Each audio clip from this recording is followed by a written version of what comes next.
नमस्कार, सुशकाल, आदाब, खमा खनी वड़ा कमेंट हेलो।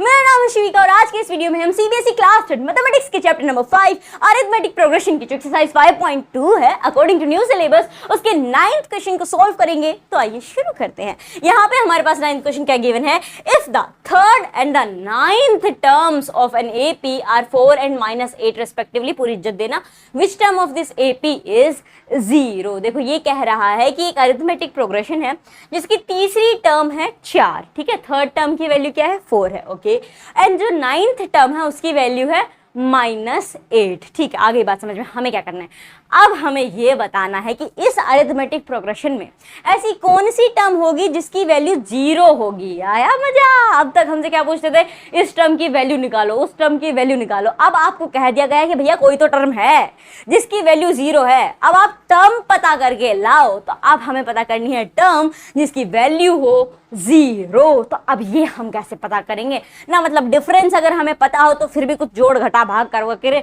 निकाल लें, या पहली टर्म भी पता लग जाए तो बहुत ही अच्छा काम हो जाएगा। तो पहले हम डी और ए ही निकालेंगे, कॉमन डिफरेंस और फर्स्ट टर्म को ही पता करेंगे। लेकिन उसको पता करने के लिए किस चीज का इस्तेमाल करेंगे, जो जो हिंट यहाँ पे हमें दी गई है। क्या क्या दिया गया है, एक तो कहा गया है कि भैया थर्ड टर्म है आपकी 4, तो यहाँ पे लिख लेंगे कि हमारी जो A3 है वो 4 है और हमारी जो A9 है वो -8 है। Is it clear? इतनी चीजें आपको क्लियर होनी चाहिए। अब एक फॉर्मूला आ जाएगा। अब फॉर्मूला का नाम लेते ही एक्सरसाइज 5.2 चूंकि चल रही है तो आपके दिमाग में तुरंत वो फॉर्मूला आ जाना चाहिए। बोल कौन सा फॉर्मूला, याद कीजिए कौन सा फॉर्मूला। एक फॉर्मूला है a प्लस में n-1d जो कि इक्वल होता है किसके, a ऑफ n के। तो इसी फॉर्मूला में आपको ये वैल्यूज पुट करनी है और आपके आंसर्स फटाफट निकल के आएंगे।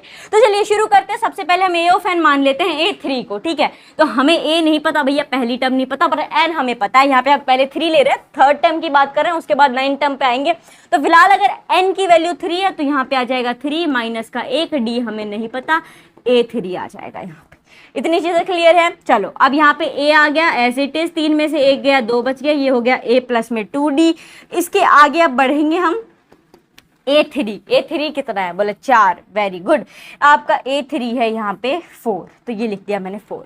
अब देखो एक काम कर, बोले यहीं पे छोड़ दो ना, पहले के 2 सवाल हम देख के आए हैं 7वें और 8वें, उसमें हमें पता है आपने क्या किया था, एक इक्वेशन बना ली, फिर दूसरी इक्वेशन बना ली, फिर इनको सबट्रैक्ट कर दिया था। ठहरो, यहाँ हम ऐसा नहीं करने वाले हैं। यहाँ पे हम थोड़ा सा अलग करेंगे। बोले क्या करेंगे, यहाँ पे हम ये करेंगे कि क्यों ना इस 2d को हम उधर भेज दें, प्लस का है तो उधर जाके माइनस का हो जाएगा। मतलब यहाँ पे आपका a हो जाएगा 4 माइनस 2d, ठीक है। अगर मैंने इसे उस साइड भेज दिया तो, और ये मेरी पहली इक्वेशन बन गई। हाँ कहोगे वही तो बात है, इक्वेशन ही तो बनाई ना ना ना ना। यहाँ पे अगर आप देखो तो मैंने a की वैल्यू भी बना ली है। वो अलग बात है कि वेरिएबल है, एग्जैक्ट वैल्यू नहीं है ये, बट फिर भी a इज इक्वल टू यहाँ पे मेरे पास 4 माइनस 2d हो गया। बोले इसका क्या मतलब है, इससे हमें क्या फायदा होगा, इसका फायदा अब आपको आगे समझ आएगा। देखो अब आगे बढ़ते हैं दूसरे को सॉल्व करने के लिए, जो कि है हमारा A9 इक्वल टू -8। इसमें भी तो वैल्यूज पुट करनी होंगी, तो चलो करते हैं। सेम वही रहेगा, आपका यही फॉर्मूला है, मैं इसे वापस भी लिख दे रही हूँ। a प्लस में n-1d is equal to a of n। जनाब d अच्छे से लिखा जाए, यहाँ पे इसको हटा देते हैं, d को वापस से लिख देते हैं, ये हो जाएगा d इक्वल्स टू में a ऑफ n, ठीक है। a हमें नहीं मालूम, n हमें मालूम है, n 9, ठीक है। n क्या हो गया यहाँ पे 9 हो गया, 9वीं टर्म की बात कर रहे हैं ना, तो ये हो जाएगा 9 minus 1d। a of n भी हमें पता है, a9 हमने लिया है। चलो a प्लस में 9 में से 1 गया, कितना बचेगा 8 बचेगा, ये हो गया 8d। इसकी वैल्यू कितनी दी गई है, -8 दी गई है। अब कहोगे कहाँ काम आया ये इक्वेशन, अब यहाँ पे a है, बोले हाँ है। इस a की जगह आप पहली इक्वेशन में से इसको पुट कर सकते हो। अब ये लिखोगे तो टीचर के ऊपर से भी नहीं जाएगा कि कहाँ से इसने 4 माइनस 2d टपका दिया। उन्हें भी पता रहेगा कि ओ अच्छा पहली इक्वेशन बनाई थी उसमें a is equal to 4 minus 2d है, तो अब फ्रॉम फर्स्ट इक्वेशन हम यहाँ पे अपना a लिख देंगे। तो ये है अपना 4 माइनस में 2d, समझ आ रहा है ना ये कहाँ से आया। ये हो गया आपका 4 माइनस 2d, प्लस में आ जाएगा आपका 8d which is equals to कितना, -8। ये इक्वल है -8 के। अब देखो आपके पास यहाँ 8d है और 2d है, ये 4 यहाँ पे नंबर है, इसको उधर भेज देंगे, ठीक है। तो यहाँ पे आपका पहले तो लिखा जाएगा 8d पॉजिटिव टर्म, उसमें लिखा जाएगा माइनस का 2d, इधर -8 हमारे पास था, फिर यहाँ पे हमारे पास प्लस का 4 था, ये कुछ ज़्यादा ही यहाँ पे इतरा रहा था तो इसको हमने उधर भेज दिया, क्योंकि प्लस का था उधर जाएगा तो माइनस का हो जाएगा, तो ये हो गया आपका माइनस का 4। अच्छा, अब 8D में से आपको 2D घटा देना, 8D में से 2D गए 6D बच जाएंगे आपके पास, तो ये हो गया अपना 6D। माइनस माइनस प्लस, 8 और 4 कितने होते हैं, 8 और 4 12 होते हैं, तो ये हो गया आपका 12। लेकिन एक बात बताओ, ये 12 कैसा है, कैसा है, अच्छा है एकदम, माइनस का होना चाहिए, कैसा होना चाहिए, ऑफ कोर्स माइनस का होना चाहिए, तो यहाँ पे आएगा आपका माइनस का 12। अब देखो, आप अब डी की वैल्यू इजीली निकाल लोगे, 6 को उधर भेजोगे डिवाइड हो जाएगा, तो ये हो जाएगा आपका -12 अपॉन में 6, 6 कम 6 6 दूनी 12, तो ये हो जाएगा आपका 2। क्या ये डी सही है, मतलब ये जो हमने डिफरेंस अभी पता किया है that D is equals to 2, क्या ये वैल्यू सही है, बोले जवाब बिल्कुल सही है, 6 कम 6 6 दूनी 12, 6 1 10 6 2 12, और ये बिल्कुल चला गया। माइनस क्या यहाँ पे खाना पीना खाना आया था, नहीं ना, यहाँ पे भी तो बैठा है तो इसके साथ माइनस लगाना पड़ेगा। सही डी की वैल्यू यानी कॉमन डिफरेंस होगा हमारा -2। अब हमने निकाल लिया है कॉमन डिफरेंस, बिल्कुल। अब हम क्या निकालें, बोले अब फर्स्ट टर्म निकालनी चाहिए कायदे से, तो बिल्कुल अब फर्स्ट टर्म ही हम निकालेंगे। तो चलिए शुरू करते हैं। इस साइड हम फर्स्ट टर्म पता करेंगे, क्योंकि फर्स्ट टर्म पता करने के लिए वापस इस लंबे चौड़े फॉर्मूले के अंदर वैल्यू डालनी पड़ेगी ना, इतना लंबा चौड़ा नहीं करना पड़ेगा।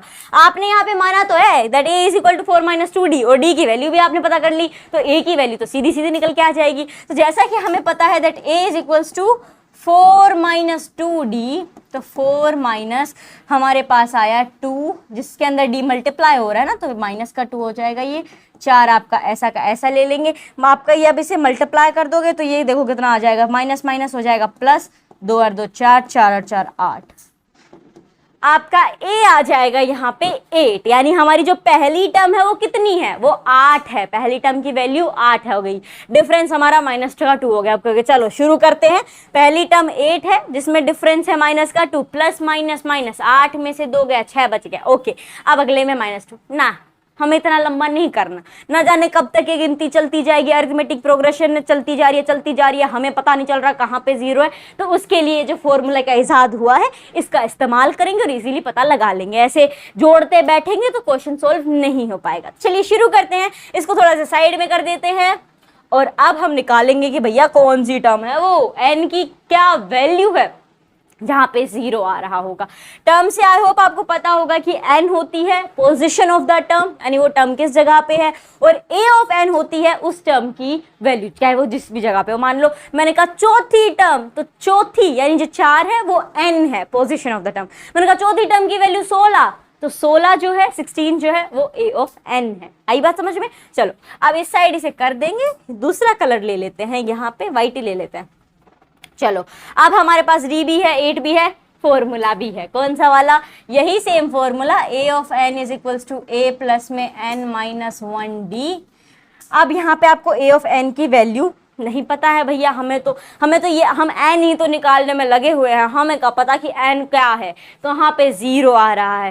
तो ये तो पता है कि जो भी टर्म है उसकी जगह पे 0 है, तो हम ये लेट कर लेंगे, let a of n is equals to 0, और ये तो कायदे से बात दी भी गई है that which term of this AP is 0। तो भैया टर्म तो n है, हमें ना पता कौन सी टर्म है, लेकिन उसकी वैल्यू 0 है, इसका मतलब a ऑफ n की जगह तो आपका 0 आ जाएगा। तो ये अगर आपका 0 है तो अब a की जगह क्या आएगा, a की वैल्यू अभी आपने निकाली है 8, n हमें नहीं पता, चलो कोई बात नहीं, n माइनस d कितना है, -2 है, इक्वल्स टू में क्या चलेगा, 0 चलेगा, a ऑफ n की वैल्यू चलेगी। वही फॉर्मूला है, बस थोड़ा इधर का उधर किया गया है, तो ये हो गया इक्वल टू 0। इसकी काटा पीटी कर लो, आपकी n की वैल्यू आ जाएगी। तो चलिए शुरू करते हैं, काटा पीटी करना। यहाँ पे 8 कैसा है, बोले कैसा है, प्लस जैसा है, बिल्कुल। उधर जाएगा तो माइनस का 8 बन जाएगा, जी बिल्कुल। तो यहाँ पे आपके पास बचेगा 9 माइनस 1, ये 8 उधर 0 के पास गया, तो 0 ने कहा आ जा भाई, अब मैं छुट्टी पे जाता हूँ, तू मेरी वैल्यू संभाल ले, तो ये माइनस का 8 हो गया यहाँ पे। तो यहाँ पे हो गया आपका -8।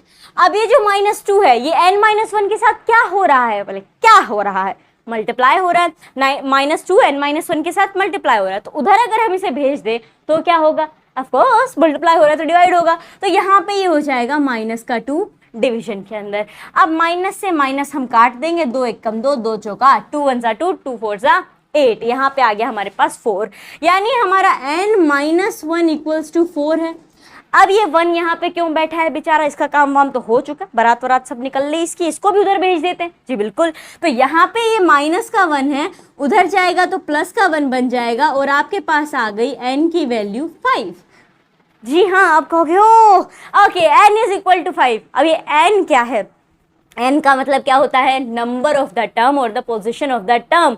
और हमसे क्या पूछा था, यही तो पूछा था, विच term of this AP is 0, यानी ना 5वीं टर्म जो है, 5th term of this AP is 0। तो चलिए इसी को लिख देते हैं, therefore the 5th term of the AP is 0। Let's write it here, therefore 5th term of AP is 0।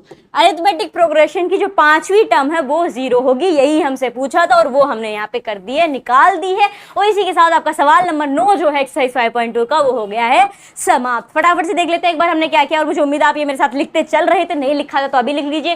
पहले जो जो चीजें दी गई थी उनको लिख लिया, फिर फॉर्मूला लिखा, फॉर्मूला के अंदर हमने वैल्यूज पुट की, उसके बाद एक इक्वेशन बनाई, उस इक्वेशन में जो वैल्यू आई थी उसे दूसरे के अंदर पुट किया, उस हिसाब से हमने डिफरेंस निकाल लिया, डिफरेंस निकालने के बाद हमने पहली टर्म निकाल ली, पहली टर्म निकालने के बाद वापस उसी फॉर्मूला का इस्तेमाल किया, उसी फॉर्मूला के आधार पे हमने यहाँ पे ये भी पता कर लिया कि भैया n की वैल्यू क्या होगी। n की वैल्यू इनडायरेक्टली यानी 0 किस टर्म के ऊपर आ रहा है, तो 5वीं टर्म के ऊपर 0 रहेगा, देखो 5th term of the AP is 0। So I hope आपको ये सॉल्यूशन अच्छे से समझ में आ गया होगा कि इस तरीके के क्वेश्चन आप कैसे सोल्व करोगे। बहुत आसान था, देखोगे तो पहले के जो क्वेश्चन आपने सोल्व किए उसी पैटर्न को फॉलो किया जा रहा है, लेकिन आपके दिमाग को चकराने के लिए थोड़ा बहुत यहाँ पे बदलाव कर दिया जाता है, थोड़ा इस तरीके से पूछ लिया, थोड़ा घुमा के पूछ लेता है, तो ये चीजें आपको ध्यान रखनी है। सो ये वीडियो अगर आपको ये क्वेश्चन, ये सॉल्यूशन आपको समझ में आया तो इस वीडियो को लाइक कर दीजिए। मिलते हैं एक नए वीडियो के साथ, धन्यवाद।